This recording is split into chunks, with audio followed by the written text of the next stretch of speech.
welcome to everyone. Welcome to the Premier, to our ministers, and I want to say thank you, and we very much look forward to your announcement. I'm honored to welcome you here today. Thank you very much.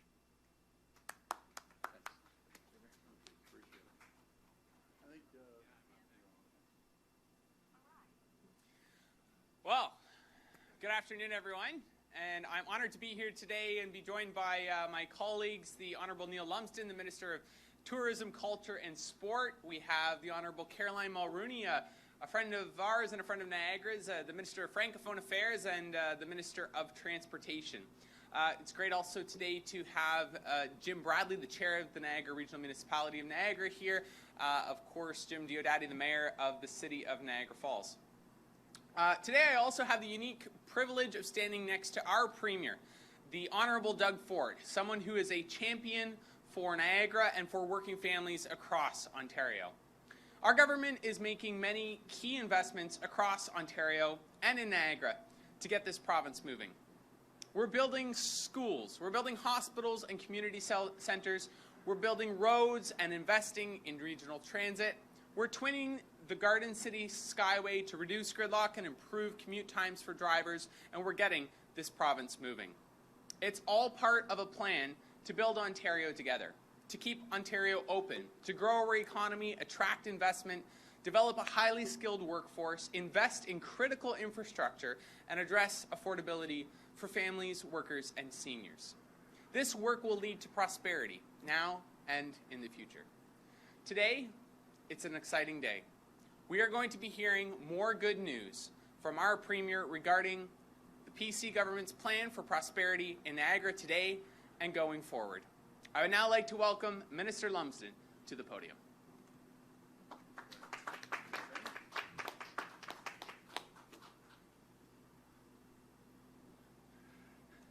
Hello, everyone. It's great to be here and back so soon after the completion of a massively successful 2022 Canada Summer Games, where Ontario, I'm proud to say, won a total of 198 medals. Yeah, 198 medals, which is a Games all-time record. It's never a bad thing to set records in sports. Thanks to the Niagara region and everyone involved for extending a warm Ontario welcome to all our visitors from across this country, especially the competitors. Niagara is a $1.8 billion tourist industry and welcomes more than 1.2 million visitors every year, with hundreds of attractions, including the historic sites, vineyards, parks, water parks, which is one of my favorites, live theater, music, and a whole lot more. It really is one of the top destinations for tourists on the planet. Know this, our government is committed to growing Ontario's tourism industry even more with initiatives like the Ontario Staycation Tax Credit, and with that, we're going to do more and more. With that, please welcome my colleague, Minister of Transportation, Caroline Mulroney.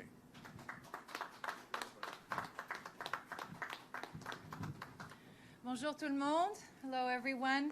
It is so great to be back in Niagara with so many colleagues and friends. The Greater Golden Horseshoe is poised to grow to 15 million people in the next 30 years. That's the size of the province of Ontario today. And as more people return to transit for work and leisure, Ontarians need their transportation network to keep up. GO expansion is a key part of our plan to fight gridlock and to ensure a reliable and connected network for generations to come. I'm proud to be part of a government under the leadership of this Premier that has made transit a priority. Premier Ford is leading the charge on the largest transit expansion Ontario has ever seen, which will include more frequent GO service throughout the entire network, including Niagara. This work will make travel easier, drive our economy, create jobs, and unlock access to world-class tourist destinations like Niagara Falls. The future of Transit Ontario is bright. With that, it's my pleasure to introduce Ontario's greatest champion of transit and tourism, Premier Doug Ford.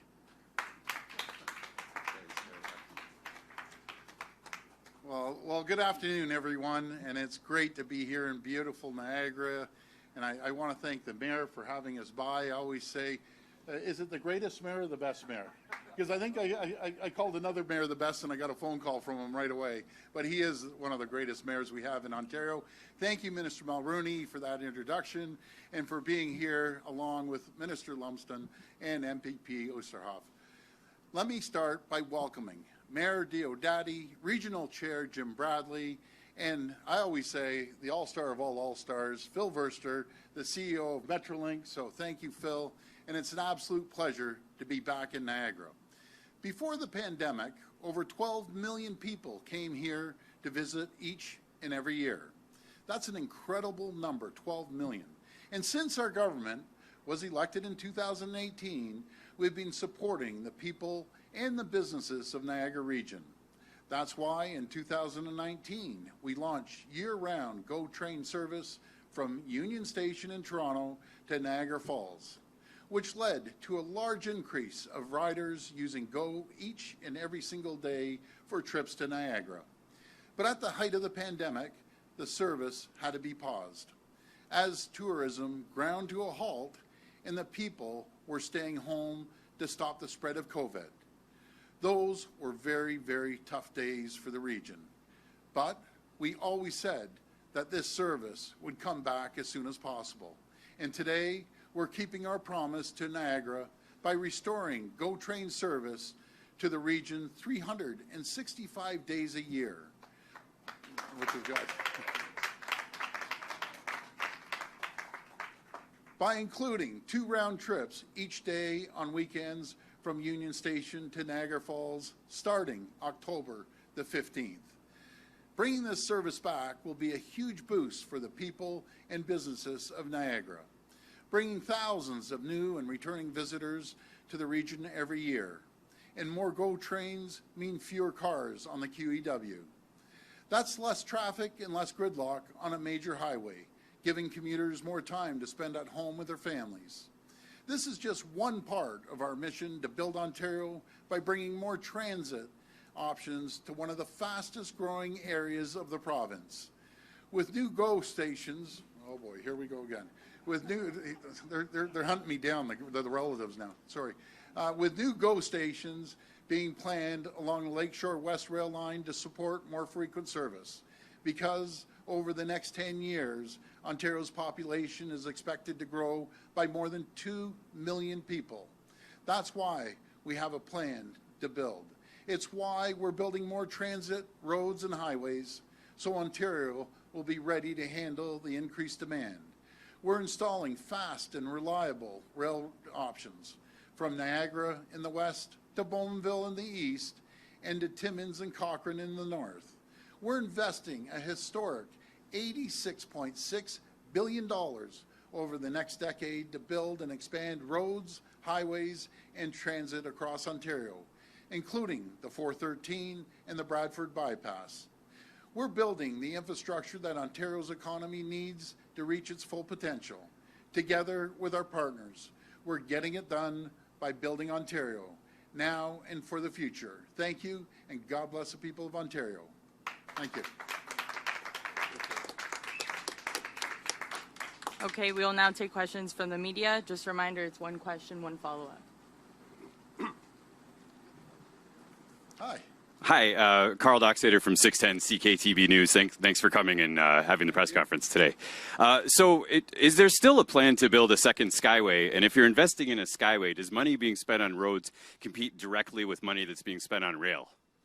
No, I wouldn't say that, because there's always going to be roads and opportunities to expand highways along with rail transit. No matter if we're expanding the GO rail system or if we're expanding the largest subway infrastructure project in North America, in Toronto. But you know who understands this better than I do? Our great Minister of Transportation. So I'll pass it over to Caroline. Thank you. Thank you. Well, actually, the Premier did a great job of answering it. No, it does not compete, and we're looking at doing a holistic transportation plan that includes all modes of transportation. A follow-up question then. Could you comment on if there is still a plan to move forward with twinning of the Skyway in St. Catharines specifically, and then speak to induced demand and the theory that if you build more roads, there's just going to be more competition for the same amount of roads that already exist? Well, I can't give you any specifics on the Skyway at this time, but what I can say with respect to induced demand is I think that most drivers in Ontario believe that we already have exceeded our capacity on most of our roadways. And so the demand is already there. And we're actually, under the leadership of our Premier, building the roads that should have been built years ago, like the Bradford Bypass and Highway 413. But we have a very balanced transportation plan that includes, as you heard, $86.6 billion in infrastructure. For every dollar we spend on roads, we spend $3 on transit. And that's why GO Rail expansion is such a big part of our government's plan to keep people moving. Hi, Premier. Hi.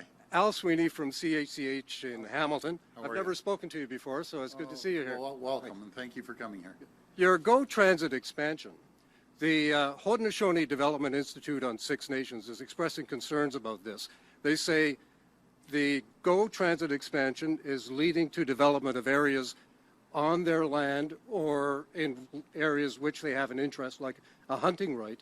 They're not being consulted in this, and they're not sharing in the benefits of it. And further, they're threatening disruptions next month.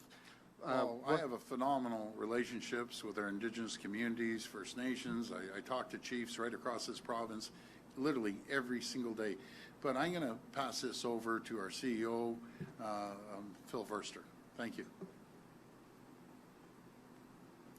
Yes, thank you very much for the question. We've been working very closely with HDI over many, many months now, since last year. And the HDI, quite reasonably, are bringing issues for discussion. We work, as you can imagine, our rail corridor is an existing corridor. There are some extensions we make, which is just within the rail corridor already. But there are definitely items of work where you build a bridge over a waterway and stuff like that. Where we should and must consult. And we've got an agreement. We're meeting with the HDI somewhere back end of August again. We've made a proposal on how to get to an agreement on how to build a relationship from here onwards. We have already agreed with HDI on monitors to attend our projects. And I'm very confident that we will find a way forward with HDI. We work with 13 nations across all of our network. And so this is really important stuff for us. We consult, we work very, very closely on sensitive archaeological digs. Monitors are funded by us. We've got a good program, and I'm confident we'll get to an agreement with HDI. Thanks. Supplementary for you, Premier. Yes. This is from our friends at City TV. They asked us to ask this question. Regarding COVID, why dissolve the science table now? Are you saying COVID is over? And will there still be public analysis of wastewater going forward so people know how much COVID is out there? Well, I got to thank my friends from City. Good question. We aren't dissolving it. We're actually transferring it over to public health. They had an incredible relationship throughout this pandemic. They're going to have a full-time home rather than be put out there in limbo. And we always have to be cautious. We always have to measure the wastewater. And again, I'm probably one of the most cautious when it comes to that. So thank you. They're going to have a full-time home over at Public Health and working with Dr. Moore. Thanks. Hi, it's Ray Spiteri with the Niagara Falls Review. Hi, Ray. How you doing? Not bad. How are you doing? Excellent. Premier, can you expand on the expansion of GO in Niagara? How directly is this an improvement to what we were seeing when the government announced the expansion in 2019? And what could Niagara see in the future when it comes to even further expansion? Well, what we're going to do right off the hop is make sure that we have 2 trips every single day from Union Station in Niagara, bringing more tourists to this area. It's an incredible area. They're going to continue looking at other areas of expansion in Niagara. And again, I'm going to have to hand it over to the experts here. I'll hand it over to the minister. Thank you. Thank you. Yeah, so as the Premier said, we are announcing today the return of weekend service on a permanent basis, so 365 days a year. there will be GO service to Niagara, which I know is incredibly exciting for the residents of this region. Going forward, we're looking at two-way all-day GO service across core sections of our network, including in Niagara, and our government recently nominated this project for federal funding, and so we're looking forward to working with Infrastructure Canada on getting those investments done. And maybe I'll turn it over to Phil if you've got some more technical details. Thank you, Minister. Look, it's ridership, isn't it? And what we've seen now, post-COVID, the weekday ridership has returned roughly to about the same level it was pre-COVID, but the weekend ridership is phenomenally up, and the service is very popular. This is why the Minister and the Premier is making the announcement today. But let me give you a sense of the connectivity of this extension. At Beamsville, we're working with Lincoln and the region and a developer, and we've got an agreement on the table since early 2022. When that's finalized, that developer can proceed and the station can be built at Beamsville. Similarly, at Grimsby, we're also working with the region. The region's very constructively engaged, and we have similarly a transit-oriented community development strategy there. There, a station can be built imminently when the design is at 30% and completed. At Confederation, there's ongoing works which we expect to now pick up rhythm. We're building a center platform, we're building a tunnel, pedestrian tunnel. We already have a park and ride, so that will open. At East Harbour, there are 2 stop-in tracks that we're going to connect back into the main line that will allow us to increase services and not have to reverse trains in and out of West Harbour.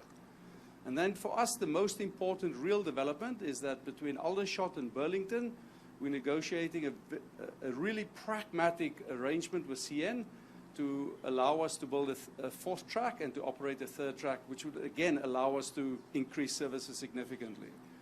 Last thought, after those 5 big investments we're making, we spent around 160 million at West Harbour as well as at Bayview.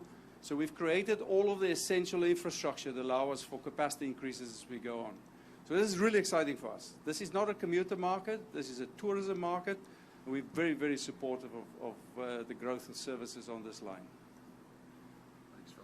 And just one follow-up question. You mentioned COVID. Is this an announcement we may have seen pre-COVID, or is this specifically about ridership? Is this something we may have seen you here in 2019 or 2020 making this announcement? This is about increasing tourism to Niagara region, bringing more visitors from around the world and from Toronto down here.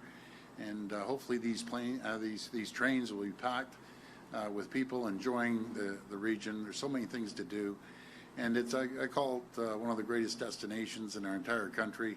So I encourage everyone to hop on the GO and take a ride down here, and we look forward to seeing you. Hi there, this is Shalima Maharaj. I'm with Global News Toronto. Hi. My first question is just kind of bouncing off what one of my colleagues had mentioned about the science table. You mentioned that those responsibilities are going to be absorbed by public health. So given that we are just ahead of another school year, people are going to naturally be heading indoors as it gets colder outside, which means presumably more infections, and a constantly evolving virus here as well. How is this actually going to look, transferring the responsibilities over to public health?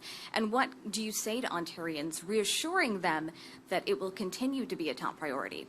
Well, we aren't necessarily transferring them, where the science table is actually moving over to public health, working in coordination with Dr. Moore, and we'll always take the advice off the science table along with public health.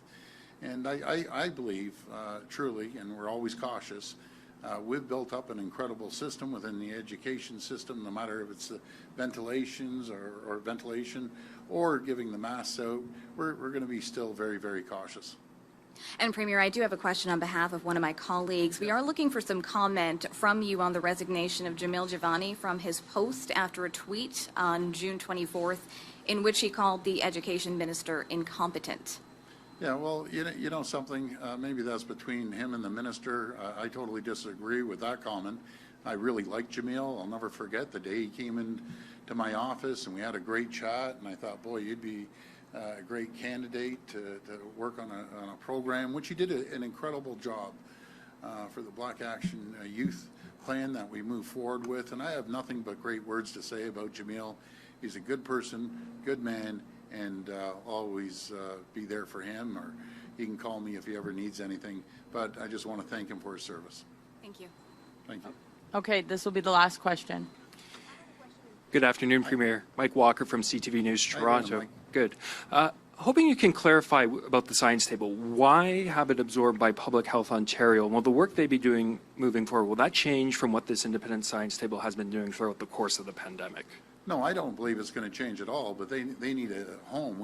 During the pandemic, and I want to thank the science table, they all kind of came together right across the board, and they didn't have a home per se. They're going to have a home. And what better home to have than with Dr. Moore that works hand in hand with the science table. And that's where they're going to be headquartered, if you want to call it that. And we're going to continue working with them, taking their advice and their guidance along with Dr. Moore. And just to switch gears, Bill 7.